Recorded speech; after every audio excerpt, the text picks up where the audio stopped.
Hi, I'm Marvin De Guzman and I'm from STEM 2008, Group 2. I'm gonna report to you is the session 3, number 1. What is differentiability? In our understanding, differentiability is the function derivative where it must shown at a very point of its domain. Differentiability and continuity are related, for it's said that is a function is differentiable, then it is continuous, but it does not mean that if a function is continuous, then it is differentiable, the circumstances that they are, but there are some that are not. And these are the three conditions of differentiability to identify if our function is not or failed in being differentiable. The first graph is the discontinuous, and the second graph is the sharper corner at the point. And the example of the sharp is x squared. And these are the third graph. The graph creates a vertical line at the point. For further explanation, we can say that the graph g of x is not continuous at 0. So that means that is not differentiable at 0. Number 2. There is a corner at 0 and 0 at x equals to 0. The form image is different from the left to right of 0 and 0. If we try left and right hand limits, the third one is the limit of 0 plus h raised to 1 over 3 minus 0 raised to 1 over 3 over h as h approaches to 0 is equals to limit of h raised to 1/3 over h as h approaches to 0 and is equal to limit of 1 over raised to 1/3 at h approaches to 0. And that's my report. Thank you. Hi, my name is Christian Oliver Antas. Today I'm gonna discuss about the theorem called differentiability implies continuity. So if a function is differentiable, then it's also continuous.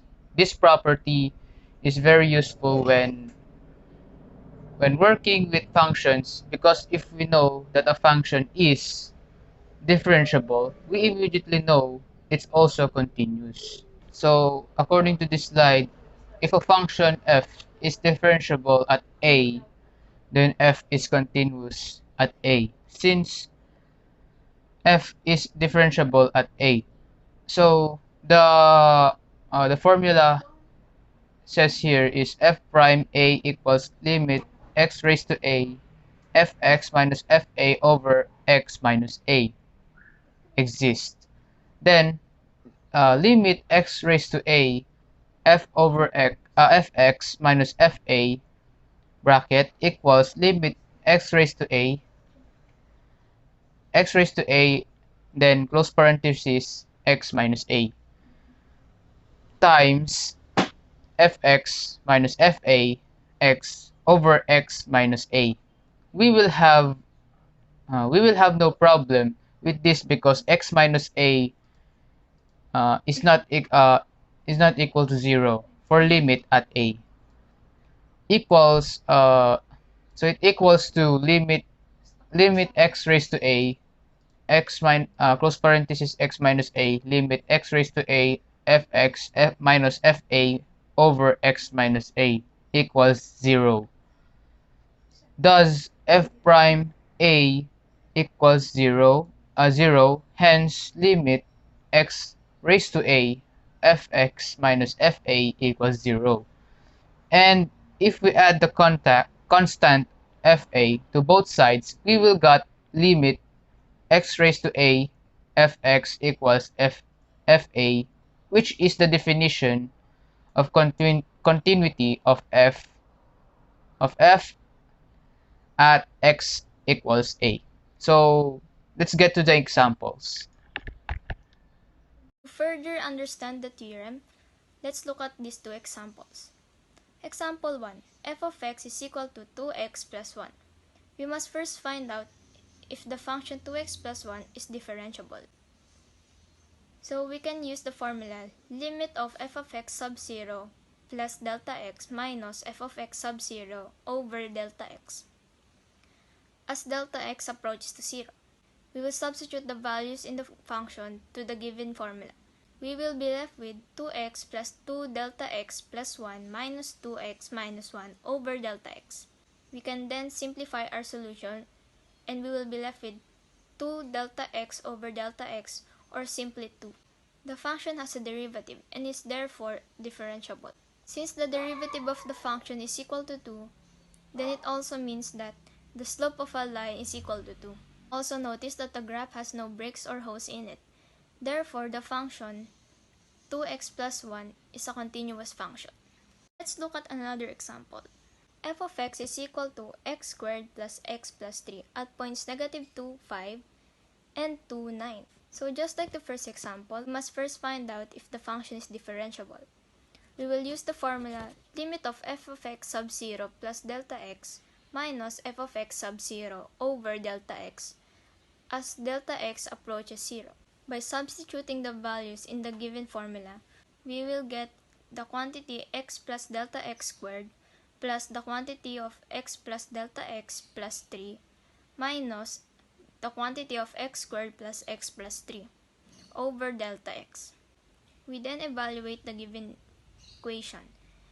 X squared plus 2x delta x plus delta x squared plus delta x plus 3 minus x squared minus x minus 3 over delta x. We then cancel the like terms. We will be left with 2x delta x plus delta x squared plus delta x over delta x. We can simplify our solution further to the limit of 2x plus delta x plus 1 as delta x approaches to 0. Thus, the derivative of x squared plus x plus 3 is 2x plus 1. We then find the slope in the given points. So first at point negative 2 and 5, since x is negative 2, we must substitute it to the derivative, which is 2x plus 1, and we will get 2 times negative 2 plus 1 is equal to negative 3. Next at point 2 and 9, since the value of x is 2, we will get 2 times 2 plus 1 is equal to 5. We then plot all the points and slope of the given equations, and we will get this graph. The slope of the tangent line to the curve is 2x plus 1 at any point x. Notice that the function is differentiable and there are no breaks or holes in the graph. Therefore, the function x squared plus x plus 3 is a continuous function.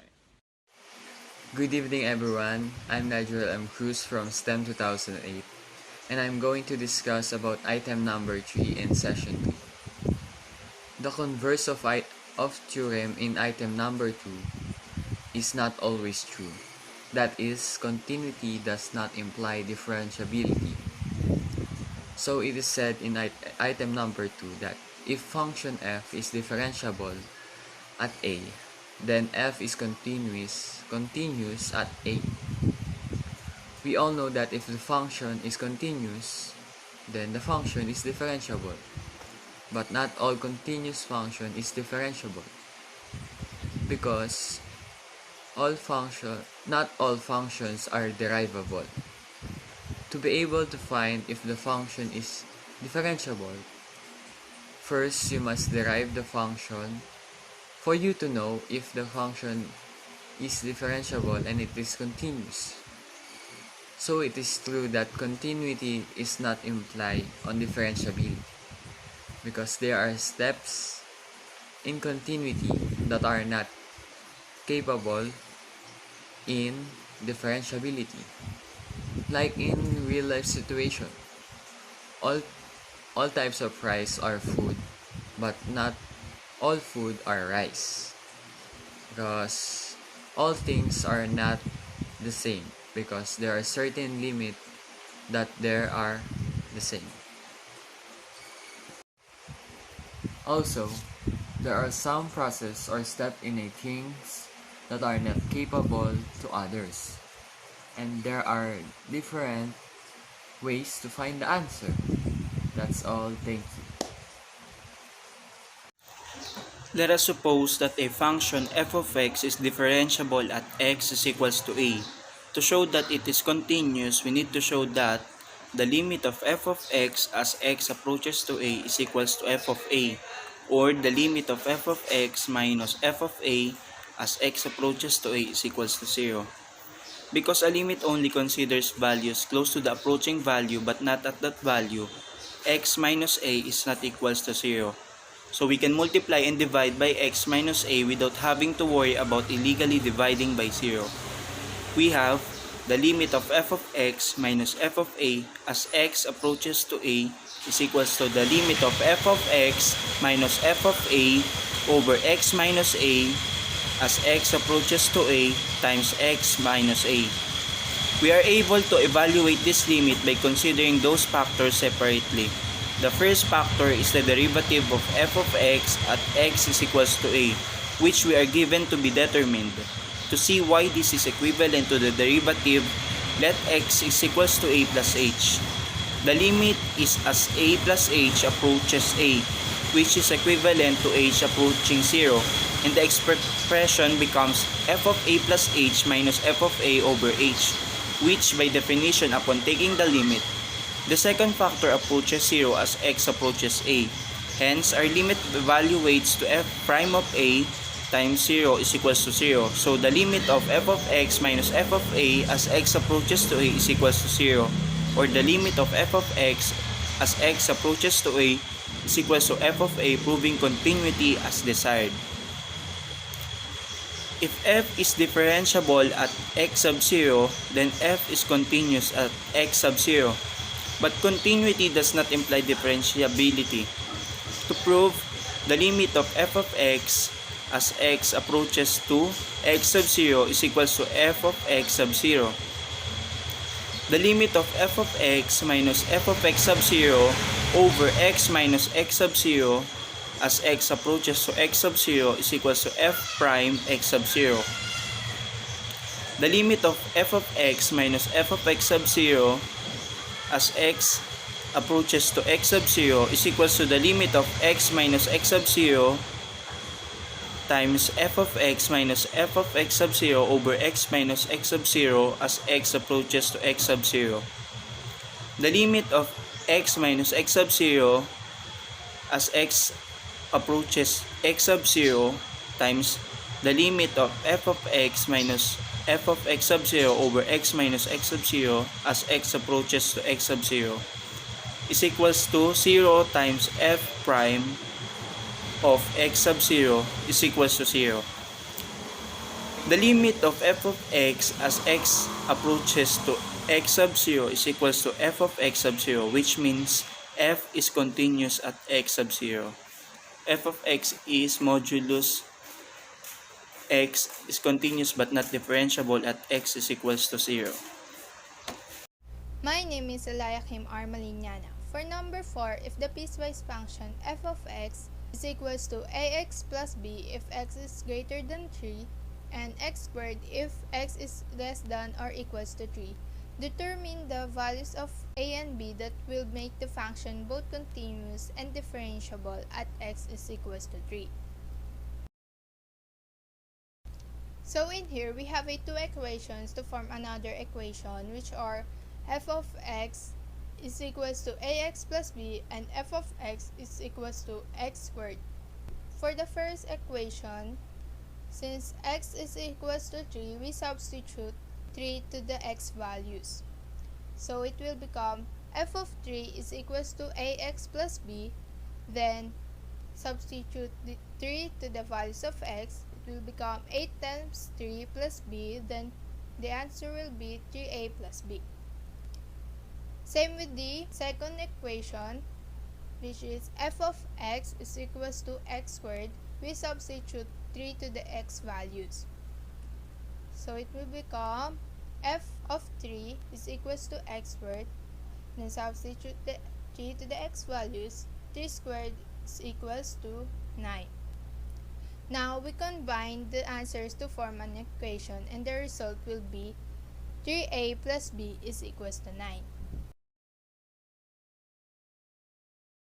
Assuming that the continuity of the two functions is differentiable, ax plus b is equals to x squared. We apply derivative to ax plus b is equals to x squared. The derivative will be a times a plus 0 is equals to 2 times x squared minus 1. And the answer will be a is equals to 2x. Substituting the value of 3 to the values of x, we can get a is equals to 2 times 3. The answer will be a is equals to 6. Next, to find the value of b, we will substitute the value of a to the equation we formed earlier, which is 3a plus b is equals to 9. Then substitute the value of 6 to the value of a. 3 times 6 plus b is equals to 9. 3 times 6 is equals to 18 plus b is equals to 9. Then transpose 18 to the right side. It will become b is equals to 9 minus 18, and the value of b is negative 9. Let us prove that the function is continuous at x is equals to 3. We substitute the values of a and b to the piecewise function f of x is equals to ax plus b if x is greater than 3 and x squared if x is less than or equals to 3. So we now have the value of a and b. All we need to do now is to substitute its value to the two equations. The limit of f of x as x approaches to 3 from the left side is equals to ax plus b. Substituting the given, x times 3 is equals to negative 9. Then x times 3 is equals to 18 minus 9. The answer will be 9. And for the limit of f of x as x approaches to 3 from the right side is equals to x squared. Substituting value of 3 to the value of x, 3 squared is equals to 9. Therefore, the piecewise function is continuous at x is equals to 3 because from the left and right side, it has the same value, which is 9.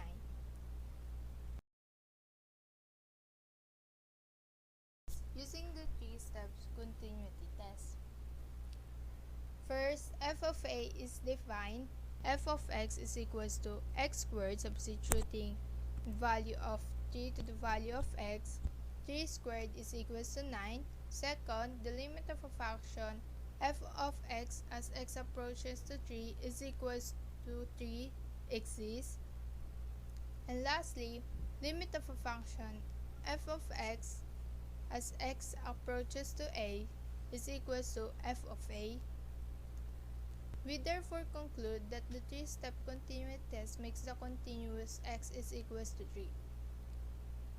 Because the function will be invalid if it fails to be continuous at a, check for the function's continuity. If the equation cannot be solved, set up another equation and check if the limit can be equal or the same, but there is discontinuity. To check if they are differentiable, the derivative to the left should be equal to the derivative of the right. Then you can question of what the value of a and b is to make the equation differentiable. Using the second equation, you can solve b, and using the first equation, you can solve for a. Good morning, I am Justine De Vera, and we are asked to find the value of a and b that will make the function continuous and differentiable at x equals to 3. Based on the given equation, we applied the concept of differentiability by assuming that the function is differentiable. Hence, we can also say that the function is continuous given that it is differentiable. First, we substitute the value of 3. So, we substitute to the original function of 3a plus b equals to 9. Then, we apply the concept of this differentiability by differentiating the original function to come up with the equation 2x equals to a.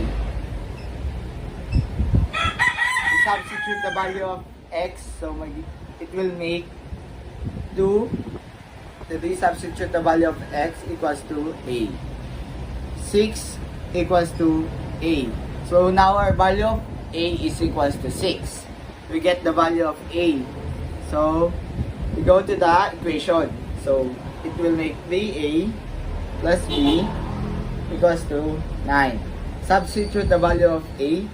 It will make 3, 6 plus b equals to 9.